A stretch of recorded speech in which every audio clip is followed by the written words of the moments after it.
What up, everybody? Steve Bertrand here, rollmotivation.com. Throwing you a backwards peace sign because I'm super cool. Who even throws forward peace signs nowadays? I guess just tourists. Or you do the old Ronald Reagan. I think he did the two peace signs forward at one point.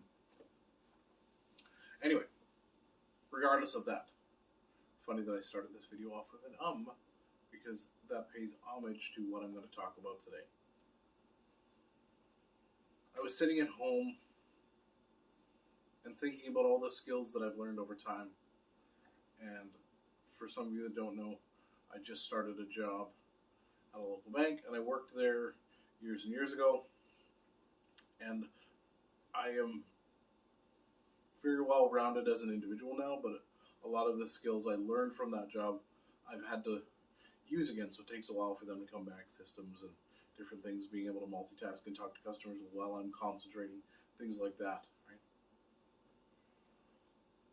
And I started to think about all the skills and things that we lose over time if we don't use them. And one of them, for me specifically, is the ability to put together a speech, whether it be for a video like this, a keynote, back when I did Toastmasters, if I'm speaking to my work colleagues, maybe you have an opportunity to do a presentation for a class in school, college, or at work, and you have a PowerPoint behind you, whatever the deal is, this is how I, myself, put together any type of speech or presentation.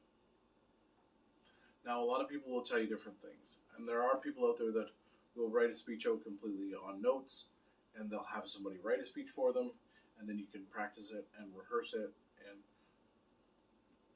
do that.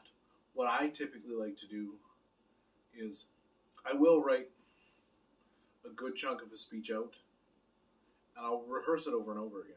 But what I would rather do in most cases is either record the speech verbally or through video.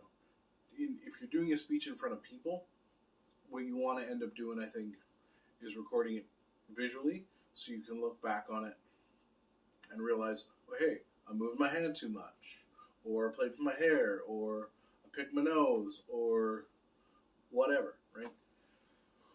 Or Stone Cold behind me, eyeing me the whole time.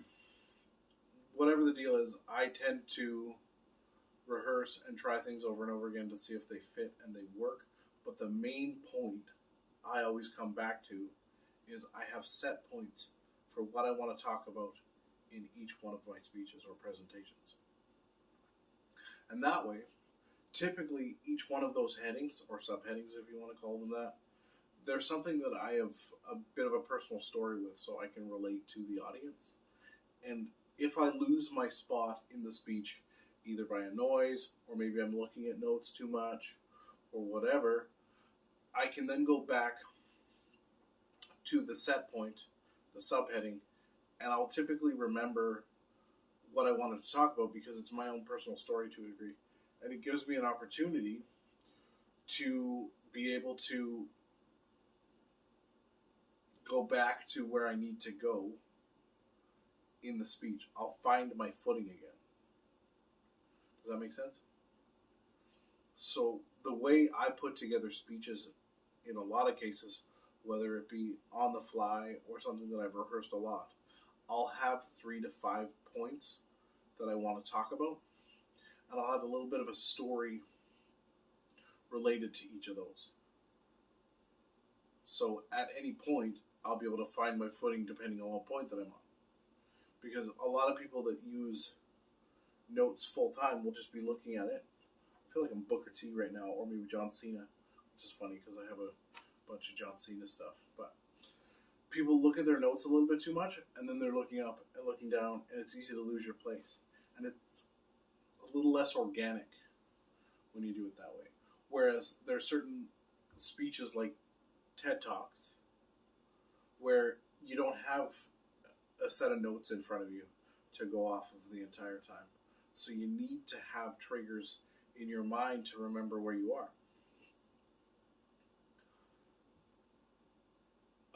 Above and beyond the points that you want to talk about, you also have to have a structure to the speech, right? So you got to have an opening, and an introduction, and then your points, and then you want to close it and wrap it all up.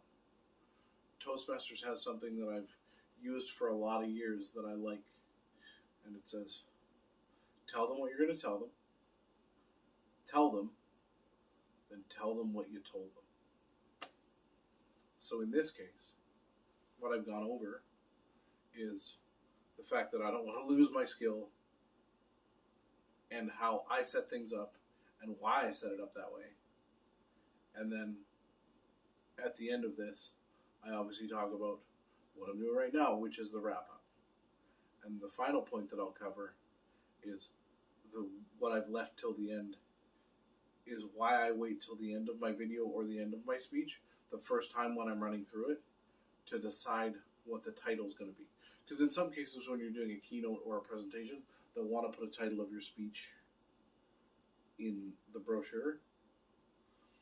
And the reason I wait till the end or like of my first run through to decide what the title is because if I decide on it ahead of time and then whatever I go through with the speech writing process, if it doesn't match with the title, then it kind of throws me off a little bit, if that makes sense.